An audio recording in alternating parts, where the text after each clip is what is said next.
Hi, everyone, and welcome back for another episode of Malice in the Mitten. I am your host, Tracy Preston, along with my bestie, Christine Mulligan. Hey, Christine. Hey, Trace. Hey, everybody. What are we getting into today, Trace? What kind of horrible malice you got? It's horrible. It's horrible. And it has to do with kids, or a kid. I know. It's one of those ones, this is mind-blowing. It's not a tiny child, but it's still a child. So I'm going to put a warning out there on this episode as it involves neglect, abuse, torture, and if we're doing a show on it, the end result is a heartbreaking loss of a young man's life. So let's get into it. This is Season 5, Episode 13, Timothy Ferguson. Quote, childhood should be carefree, playing in the sun, not living a nightmare, the darkness of the soul. And that's a quote by Dave Pelzer called A Child Called It. To understand the death of Timothy Ferguson, you must first understand the childhood of his mother, Shonda Vander Ark. Shonda was born on September 15th, 1979, in Huntsville, Alabama. Her family was one of strife and dysfunction. Her mother, Mildred Arnold Hughes Trammell, a former debutante, went to prison for trying to hire a hitman to kill Shonda's grandmother, Joan Warner Van Zeele. Joan was an heiress to a paper mill fortune, and Mildred didn't want to wait until she was dead of natural causes to inherit. Shonda was just 6 at the time. Her father died when she was 8. Shonda and her siblings would go into foster care for 3 years, where her sister Paige alleges there was abuse of all kinds. After her father died and her mother was released, she would get her children back and go on to marry multiple times. There were allegations of abuse from various stepfathers and her mother. Some of the treatments Shonda would later inflict upon her son Timothy were the same ones that supposedly were inflicted upon her as a child. Paige would allege that after their mother died, Shonda and her stepfather would have a sexual relationship. Shonda was still a young girl at the time, living at home. Shonda would graduate from Huntsville High School in 1996 and then attended Liberty University, earning a Bachelor's of Science degree in paralegal studies. At some point, Shonda met Eric Ferguson. At the time, Shonda was going by the last name Ramsey. They married on May 7th, 2000 in Lynchburg, Virginia. They would go on to have 4 children, Millie, Nolan, Paul, and Timothy. After living in North Carolina, the pair would settle in Oklahoma. In 2009, they would be investigated by Oklahoma's Child Protective Services multiple times, where substantiated instances of sexual abuse of the children by Shonda was found.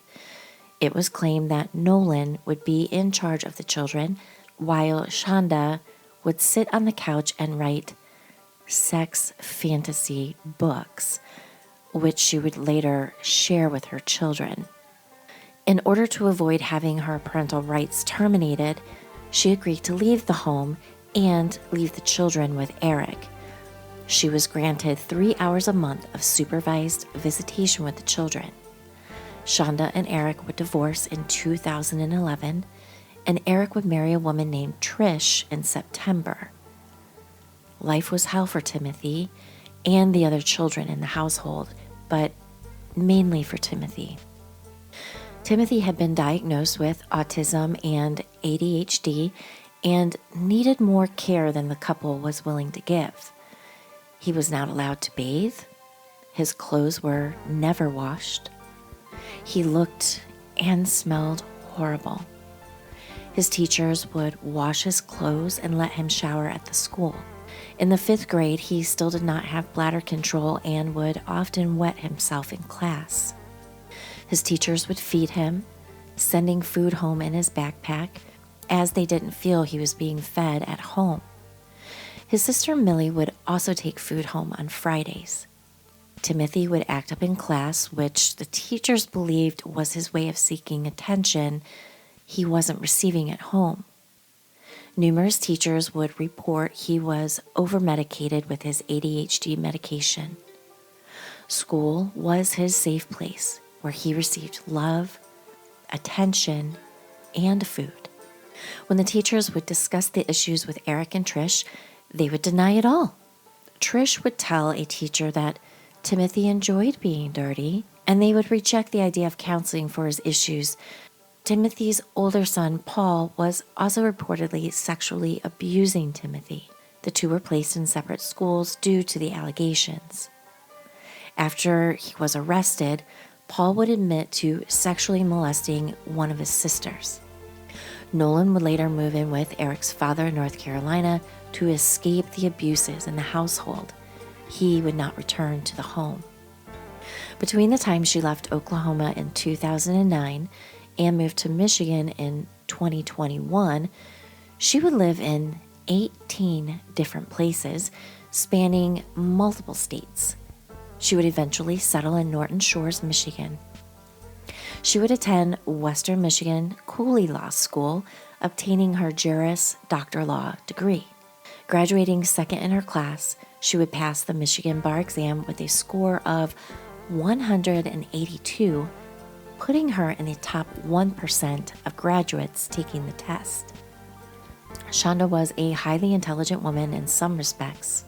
However, former classmates would report to police that she was known as a bully with a negative attitude toward other students.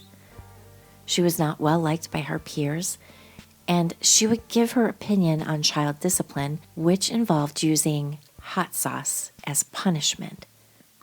Jerry Falwell, founder of Liberty University, where she had obtained her undergraduate degree, was a proponent of this form of discipline. She would land a job at the Muskegon County Courthouse as a law clerk for a judge.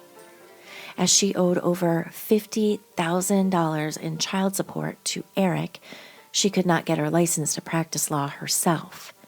She would meet Adam Vander Ark online, and the two would quickly marry. Adam was disabled and used a wheelchair.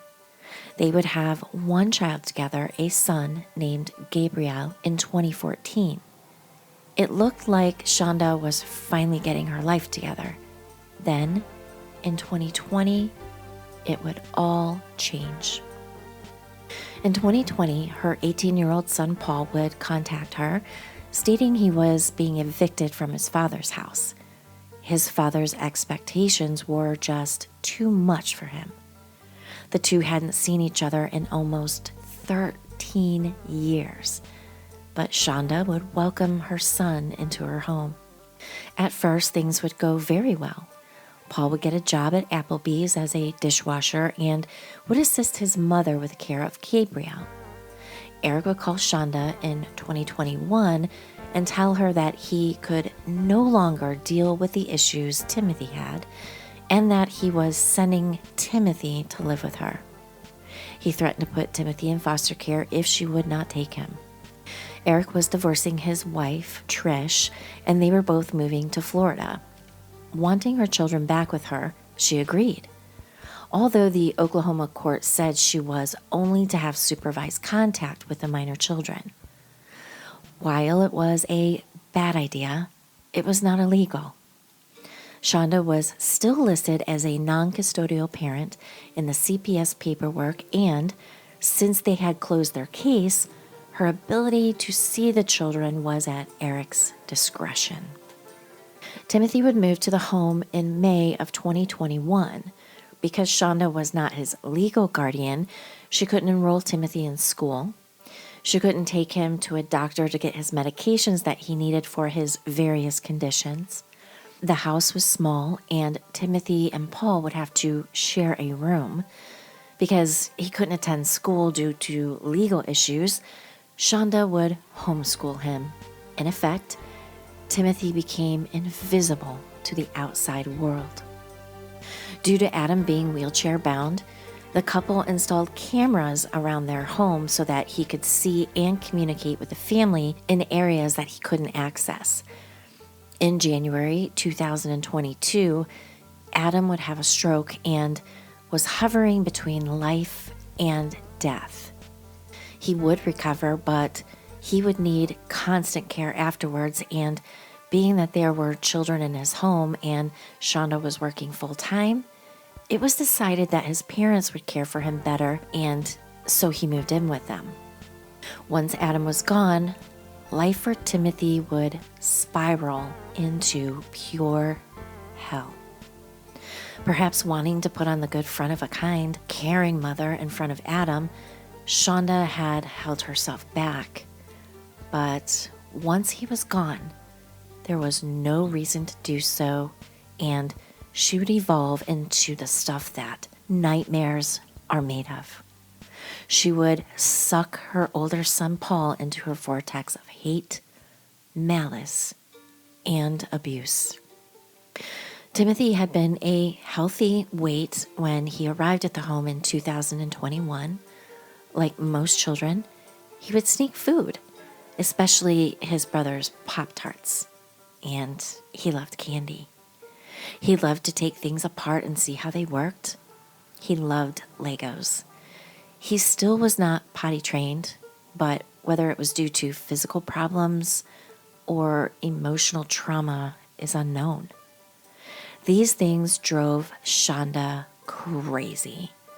She wanted to control her son and have him be quote-unquote normal.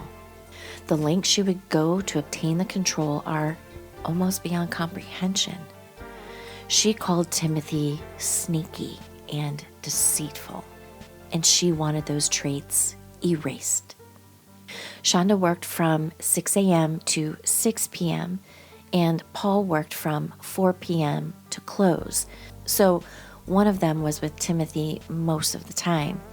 However, there was overlap in the schedules where Timothy would be alone in the house.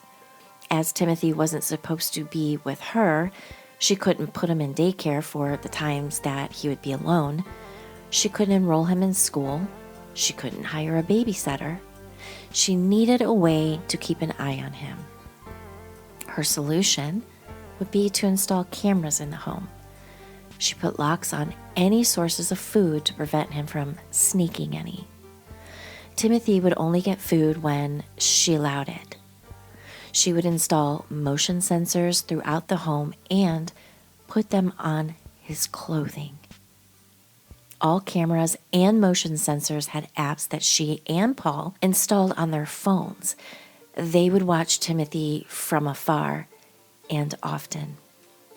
As her need to control Timothy and her need to be at work clashed, Shonda would watch her cameras while she was at work and text Paul to dictate to him on how he was to deal with any infraction of her rules that Timothy had violated. Paul would text back, telling her how he had dealt with the situation, and this would lead to problems with her co-workers. Due to his toileting issues, Shonda would keep Timothy in adult diapers. Most of the time, he was unclothed. He would have to earn back the right to have his clothes by doing what Shonda required. She would also buy zip ties, handcuffs, and leg irons, which she would put on Timothy.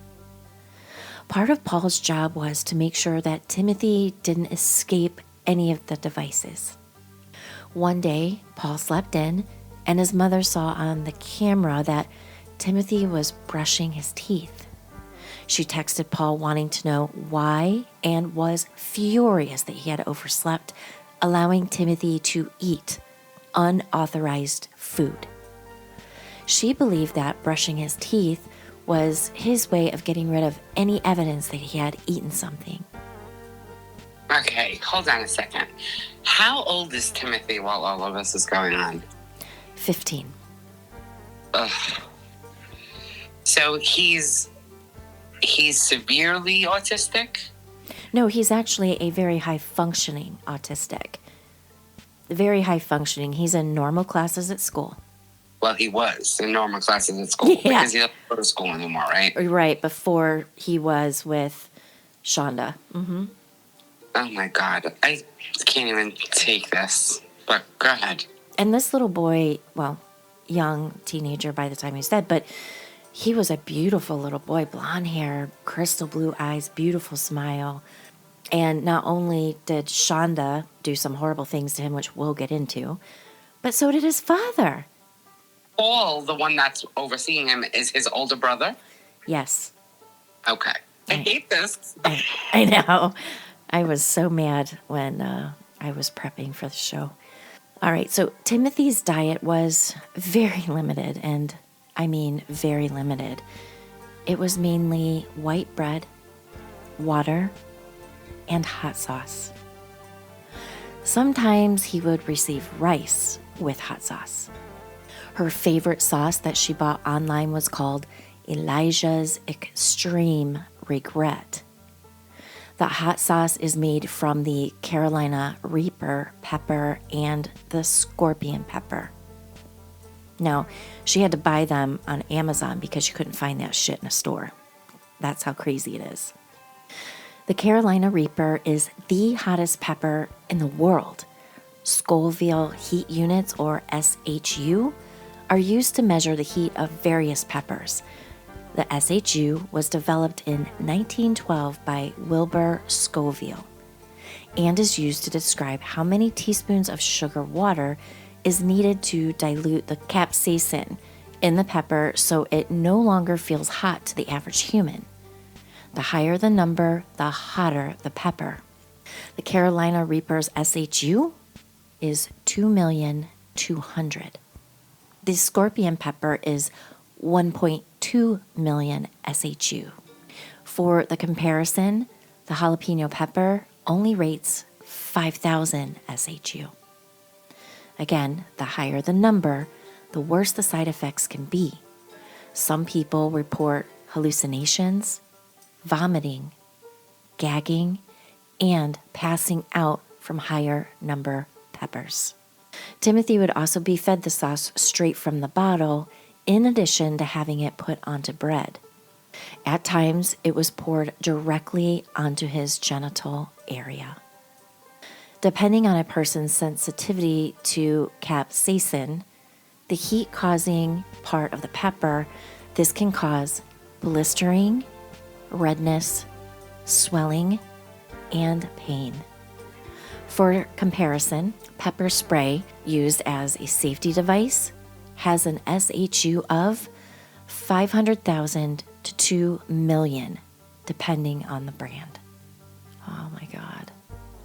While being fed only hot sauce, he could smell the food his family was making. Twice he managed to access the fridge and ate raw hamburger and raw chicken nuggets just so he could have something to eat.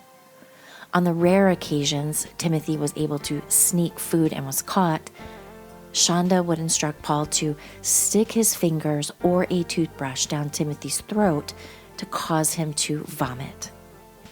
Rather than admitting that her child was starving, Shonda would double down and lock the food up tighter. Her twisted forms of punishment knew no bounds. He was blindfolded and given salt water to drink when he was thirsty, causing diarrhea. He was forced to stand against the wall for hours, including overnight.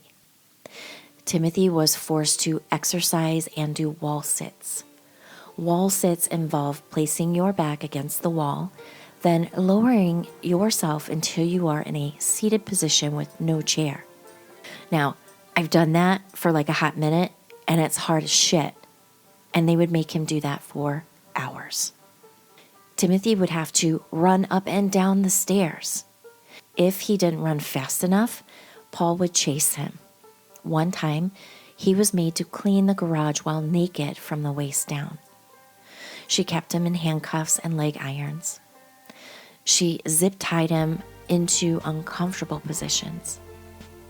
His hands were often zip-tied behind his head while he stood facing the wall. And again, that was for hours. There was no limit on how low she would go. And Paul, the ever dutiful son, would assist her in the torture, jumping to her every command. In January of 2021, Timothy wet his bed. Shonda decided that he no longer deserved a bed and moved him into a tiny closet. He lost his mattress and was given only a blue tarp to sleep on. The room was in the basement, and even though the closet floor had carpet, it still must have been very cold, especially with no clothes to wear, no blankets, no pillows. Oh, and it was winter. Shonda installed cameras in the closet to monitor his activity. He was required to sit still, and an alarm was installed on the door to prevent him leaving. Being sensitive to sound, the alarm, which could be heard many rooms away, would not only alert Shonda and Paul, but also would hurt Timothy's ears. He wore only adult diapers and had to beg permission to use the bathroom. When Timothy was allowed to use the bathroom, he was timed. 1 minute to urinate, 2 minutes to defecate. He was forced to kneel in the closet with his face on the wall and his hands over his head. Motion sensors were attached to his body, alerting Shonda and Paul if Timothy moved. In March, Shonda became convinced that Timothy was moving and setting off the motion sensors on purpose to disrupt her sleep. She decided his punishment would be that he should not be allowed to sleep, forcing him into uncomfortable positions. She and Paul would take turns watching. If he did manage to sleep, he was put into an ice bath. Paul would monitor the baths where he would wake Timothy if he tried to fall asleep. Even something so little as resting his head on his shoulder while in the tub would get him into trouble in the bath. He was also forced to stand all night with his nose against the wall. Her youngest son, Gabriel, was in the house the entire time this was going on. Gabriel would sometimes be allowed to visit his father at his grandparents' home. Shonda would watch from her phone as the grandmother would near the house to pick up Gabriel and text Paul, telling him not to let her in the home. When the grandmother would arrive, Gabriel would be dressed and on the front porch with his suitcase. Nobody knew what was going on in this house. Nobody could save Timothy. He was invisible. Okay, so wait a minute. I have something to clarify. So this little kid Gabriel's in the house this whole time, and he's about 7 or 8 by this time, right?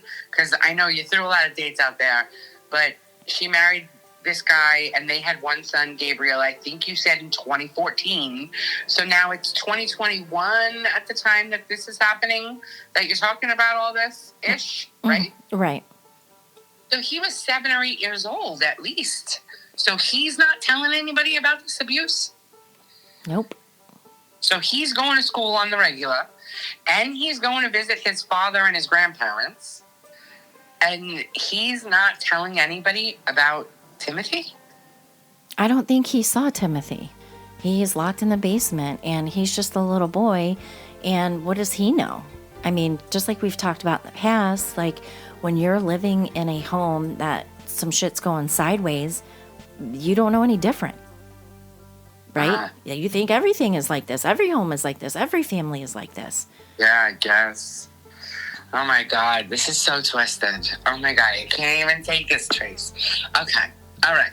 Gabriel's delusional as a little kid, and Paul, his older brother, is doing all of this maliciousness. I still don't understand any of this. Like, what is the point of abusing this kid? If he's a regular kid, like, I don't even get it. Like, it's just for the sake of abusing? Yeah, Paul's not right. Let's just put that out there. Paul, because I watched some of the court proceedings, all the screws aren't in tight. And also, I'm sure I do believe he also suffered some trauma from his mom when he was a little boy. And I'm sure Gabrielle did as well. I mean, this chick is a deviant. I mean, she's writing sexual fantasy books and reading them to her children. Yeah, And she's just screwed up from the word go. Yeah, so Paul is, hey, he's in favor. All he wants is his mother's love, and he's got this, tight-knit relationship with her now. As long as he's doing what he's told, he's being a very good boy at 18. But that's what he's going for. He wants his mother to love him, and to him, and this sick, twisted, warped shit, he feels like she's showing him love. Okay, so continue with the story before I throw up. I know it. All right, so Paul would text his mother on June 13th, telling her that Timothy tried to sneak food, and when he yelled at him, Timothy became unresponsive. He sent his mother a picture of Timothy's emaciated body. Shonda replied back that she believed Timothy was faking being unresponsive, but that he should give him some bread, and now we're going to toss in a little peanut butter. Paul instead made his brother scrambled eggs and cheese and a peanut butter and jelly sandwich. It was the first food that he had eaten in months. The next day, Paul angrily texted his mother that Timothy was complaining about being hungry again, and he was so angry that he wanted to just punch his brother in the face. On the night of June 27th, Shonda texted Paul, quote, "Put the handcuffs behind him again. I have to deal with only 2 hours of sleep today, but I'm not letting him get away with this bullshit." She later texted Paul, quote, "Please make sure you go downstairs regularly before you leave for work. Maybe we should leave the light on. That way it will be hard for him to fall asleep." Another text would say, quote, "Feel free to dump some cold water on him. I honestly don't care if you get a little rough with him." As the months went by, the effects of starvation and torture began to show on Timothy. He was gaunt. His growth would have slowed. His cognitive functions would have slowed. His muscles would have begun wasting away. His skin would become translucent. Organs would have begun to shut down. He would have had no way to fight off infections had he gotten sick or injured. He was beginning to develop bed sores on his spine due to lack of body fat and being forced to lay still on his back constantly. He couldn't stand or walk on his own anymore. Due to the malnutrition, his ligaments had begun to detach. He began to pass out. Shonda denied that any of this was real and accused Timothy of faking it. On the day of July 5th, Timothy was unresponsive. Shonda directed Paul to put him in an ice bath. This was at 4 p.m. Paul dragged the malnourished child from the closet to the tub. He bashed his head against the tub as he placed him in the cold water. Shonda would spend most of the day at work, watching the cameras in the bathroom and giving instructions to Paul. At one point, she instructed Paul to heat a pizza roll and wave it under Timothy's nose and tell him that if he sat up, he could have this treat. Timothy didn't respond, so she instructed Paul to put the hot sauce on his genitals. Paul refused to do this. Paul had no way to get to work that day, so when Shonda got home from work, Shonda drove him there, leaving Timothy in the tub alone at home. At 11:30 p.m., Shonda sent Paul a text stating that Timothy was still in the tub. All right, he was put in that fucking ice bath at 4 p.m. Unreal. So, is he deceased now? Because the hypothermia should have definitely set in by then. Not just yet. Oh, God. When Paul arrived home at 2 a.m., Timothy was out of the tub, but he didn't check on him in the closet. In total, Timothy would spend almost 9 hours in the ice bath with no body fat, no blanket, and no clothes. He would have no way to get warm. He was so malnourished, he didn't even have the strength to shiver. Before work on the morning of July 6th, Shonda went to check on Timothy in his closet. Timothy was unresponsive and stiff, but breathing very shallow. Shonda ordered Paul to give CPR, but said he was too stiff and unmoving, but she forced him to do it anyway. While Paul performed CPR, water would come out of Timothy's mouth. Finally deciding to call for help, they dragged Timothy from the closet, removed his diaper, and dressed him in Paul's 2 large clothes. As she moved the body, Shonda was caught on camera saying, quote, "You don't need to open your mouth to breathe," as she clamped his mouth shut. She also told him that he was pathetic, and he knew that. EMS workers would arrive and pronounce him dead.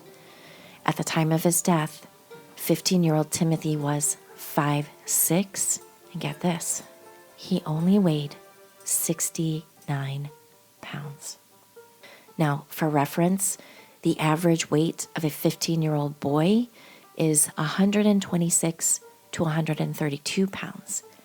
His body mass index used to determine if a person is at a healthy weight was 0. When emergency responders arrived at the house, it appeared to be a normal suburban home. Yeah, looks normal on the outside. But when police entered the house at 6:37 a.m., it was anything but normal. Fecal matter was on the washing machine. The space behind the dryer stacked high with lint from the lint trap. They found the handcuffs, leg shackles, and barren closet with the tarp. The closet smelled of urine. Dirt and grime covered every surface of the home. Scattered in the bedrooms, used paper plates were mixed with dirty clothes, which covered stains on the carpeting. The bathroom floor was littered with dirty adult diapers, toothbrushes, and other miscellaneous bits of garbage, all mixed together. A piece of dried bread sat on the bathroom counter next to an empty jar of hot sauce and a bag of zip ties. In the kitchen, the floor was covered with debris, trash spilled everywhere. Upturned buckets, a toilet plunger, and clothes mixed with the trash were scattered across the floor. The counters had barely an inch of space not covered by some form of trash and, ironically, cleaning solutions. Empty jars of hot sauce rested under the cupboard kick panel. The fridge and freezer had locks on them. The living room was piled high with boxes and stacks of papers with barely any room to walk. With the diapers and the trash, the smell reportedly could be detected as the front door was approached. People also noticed the cameras and sensors, especially the one on the outside of the closet door. As Timothy's body was taken away, police began to question Shonda. She pretended to cry and claimed he had been on a hunger strike. She said she didn't know he was that thin and tiny, as he wore baggy clothes all the time. She said she was going to, quote, just that day, call the doctor about it, as she was so concerned. She explained the locks by accusing Timothy of always leaving the refrigerator and freezer doors open. And when asked about the leg shackles, she said Paul was using them to make a TikTok video. She said the alarms were to prevent the boys from accessing her sewing supplies, and the cameras were to prevent Timothy from removing his clothing and walking around naked. She said the blue tarp was in case the dog got accidentally locked in the closet.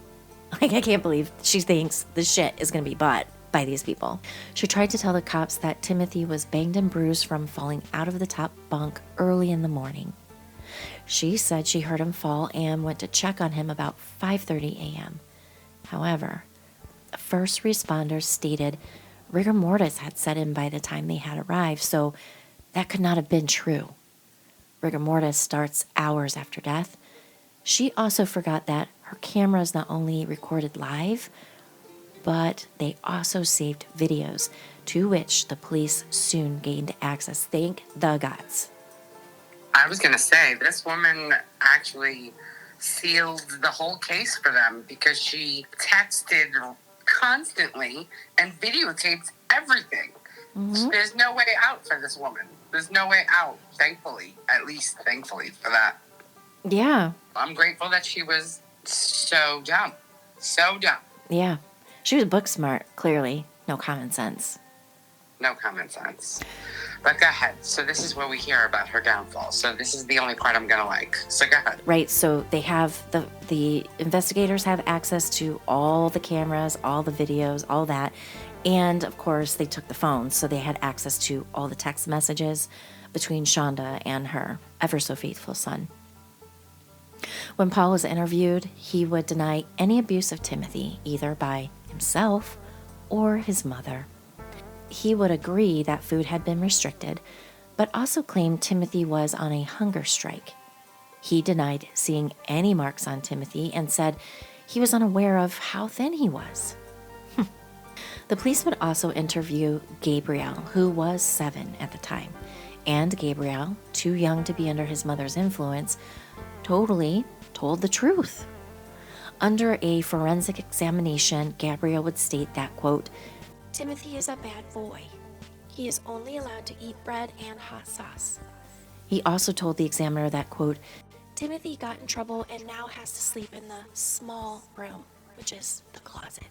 He told the examiner of seeing their mother put the leg cuffs and handcuffs on Timothy. So he saw more than what I thought he saw, right? Quote, whenever she wanted to. He would tell examiners that he was a good boy and didn't get punished like Timothy. Adam would also be interviewed and stated the cameras, the locks, and the sensors were all new and were not in the home when he lived there. So Adam is the dad who had the stroke and is now living with the parents. So all this shit happened after he left. When Shonda was arrested, she was the one doing what she accused Timothy of faking. She faked puking, claimed she was hypoglycemic, and pretended to cry. Paul was taken to the station, interviewed, and then was released and returned home. He made a video which he posted to his social media. In it, he announced the death of his brother and arrest of his mother. He avoids eye contact with the camera in the video and assures his viewers he is fine. Oh, good for you. He doesn't appear super distressed in the video, although he does play with his lip a lot. On July 28, 2022, Shonda was arraigned and charged with open murder and child abuse. She was held with no bond in the Muskegon County Jail. In her booking video, Shonda tries to gain sympathy by telling the corrections officer checking her in that she has ADD and OCD. The correction officer responds with, quote, join the club. When she asks Shonda if she has any other medical conditions, Shonda replies that she has allergy-induced asthma, so she can't wear masks, but forgot her doctor's note at home. The corrections officer responds with, quote, I hate to tell you this. This is not school. Doctor's notes don't work here. We have our own doctors, and they'll deal with you on that. She was not buying what Shonda was trying to sell her. After her arrest, Adam would file for divorce and gain custody of Gabriel. The courts would terminate her parental rights, which Shonda would appeal and lose. Adam was diagnosed with leukemia and would die in February of 2023. Gabriel is now living with Adam's parents and wants nothing to do with his mother. On July 21st, Paul would finally be arrested, with his bond being set at $500,000. He would sit in jail while his mother went to trial. Paul would initially lie to police about his involvement in the abuse until he was shown the recovered text messages. At that point, he confessed. He admitted to hitting Timothy numerous times in the weeks prior to his death and banging his head on the tub the last night he was alive. He would agree to plead guilty to child abuse and to testify against his mother in exchange for his testimony not being used against him in his own trial. Shonda's trial would begin on December 13th, 2023. Paul would testify about all of the abuse. He would testify that it was all his mother's idea. He would claim on the stand that he suffered from a myriad of disorders, including reactive attachment disorder, anger issues, ADHD, sensory processing disorder, and anxiety. He admitted to having low self-esteem and wanting of his parents' approval. Taking the stand, her hair braided in little girl pigtails, Shonda in turn would claim Adam's stroke had given her PTSD, and she suffered from ADHD, OCD, and sensory processing disorders, which contributed to her behaviors and memory loss of her treatment of Timothy. She admitted to never trying the hot sauce she forced her son to take due to having a weak stomach. Her attorney would claim that she was a hard-working single mother just doing the best she could, who didn't understand her actions or consequences. Prosecution would counter anyone that scored as high as she had on the bar exam was smart enough to understand what she was doing. She stated that she thought Timothy was hard of hearing and had no idea that the motion sensor alarms would be painful to him. She claimed Timothy would ignore her and listen to his tablet very loud, and that the alarms, when they went off, didn't bother him at all. She said that her reasoning between keeping him awake at night was to show him how it feels when he kept her awake. She denied giving him an ice bath the night he died. She said it was a warm bath. At one point in the trial, when shown pictures of her son's emaciated body, she gagged, ducked beneath the stand, and crocodile vomited into the trash can. Crocodile vomiting is similar to crying crocodile tears. The motions are there, but it's all fake. Her theatrics would cause the court to call a recess for the day, and Shonda, faking wanting to commit suicide when returned to jail, would not return for the rest of her trial. The video from the closet of Timothy's last night alive was deemed too horrible for the jury to watch, and a policeman would describe what he saw on the video to the court instead. The video shows Shonda hauling Timothy out of the closet by his arms, dressed in only the diaper, his hip and knee bones protruding from his skin. She would have the dog lick him in an attempt to revive him. The last words Timothy would hear would be his mother calling him a dummy. His autopsy would show he died from hypothermia, malnutrition, and dehydration. The judge, showing compassion, refused to allow pictures of Timothy to be shown at the time of his death, as he didn't want Timothy to be remembered looking the way he did when he died. He wanted to leave Timothy with some final dignity. Oh my God, I got the chills. The jury would debate for only 2 hours before finding her guilty of first-degree murder and child abuse. The judge deemed the guidelines for sentencing her were not strong enough to cover the level of abuse Timothy suffered, so he exceeded them when he pronounced her sentence. She was sentenced to 50 to 100 years for the child abuse and life for the murder, with no chance of parole. She remained silent during her sentencing. Timothy's siblings, Millie and Nolan, would come and give victim impact statements, in which they both asked that Shonda be locked up and the key thrown away. Nolan would state that he never got to hug his brother once he moved in with Shonda, and only was able to hug the bag of his cremated ashes. Millie would say she wanted the world to know that he was loved and wanted. Paul would go to trial and be sentenced on February 26th. He pled guilty to aggravated child abuse. Nolan would come to his brother's defense and write a letter to the judge offering to house Paul if he was released. He asked that Paul be given mental health treatment while in prison. The judge would conclude that Paul was a willing participant in his brother's abuse, and He was sentenced to 30 to 100 years, and this also exceeded the guidelines.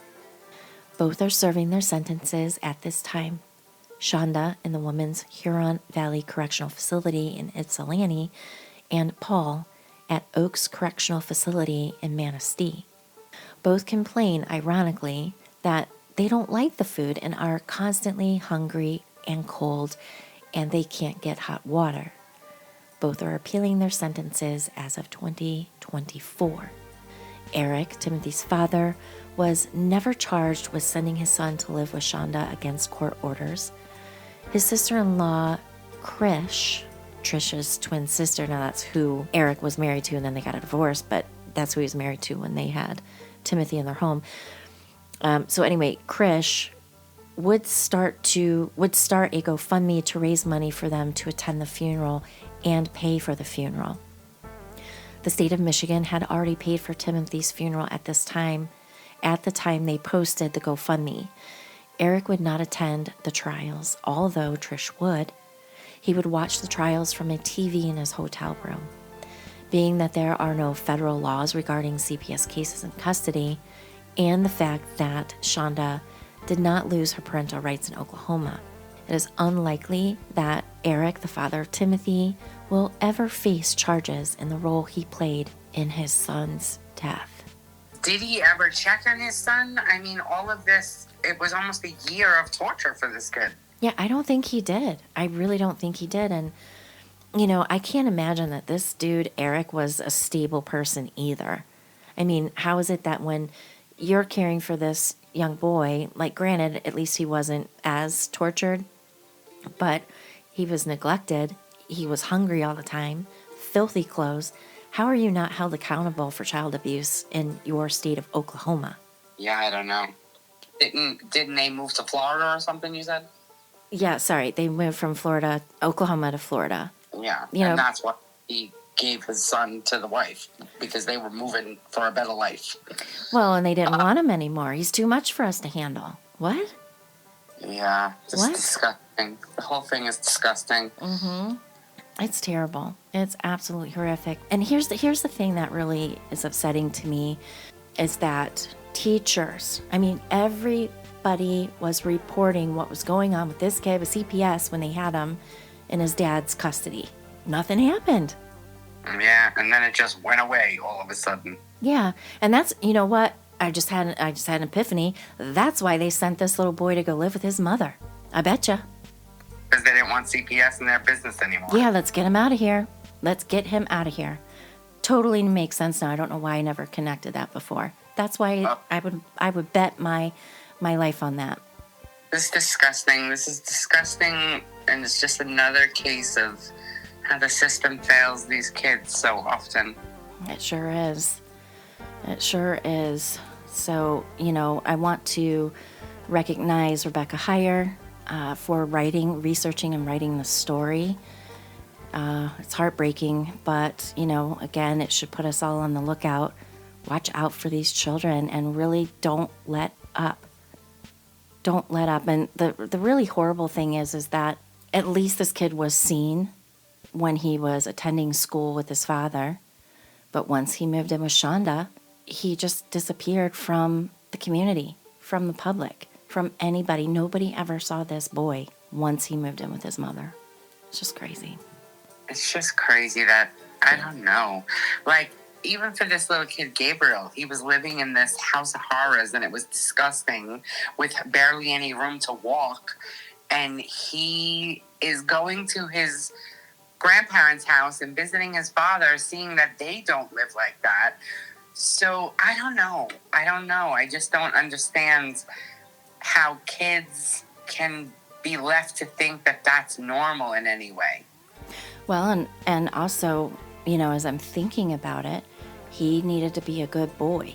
He needed to not be a bad boy, or else he was probably going to get the treatment that Timothy received. So I'm sure he was probably threatened. Yeah, you can go see your dad and your grandparents, but don't you say a word. Don't say a word. Ugh, this whole thing just left me nauseous, Trace. I know it. I'm sorry. The nausea. I know it. wrap this one up. I'm done with this child abuse shit. Can't take. Yep, we're going to wrap it up. So thank you, everyone. Thank you for coming back and listening. We'll see you back on Wednesday for Round Robin. Have a great week, everyone. Bye. Bye.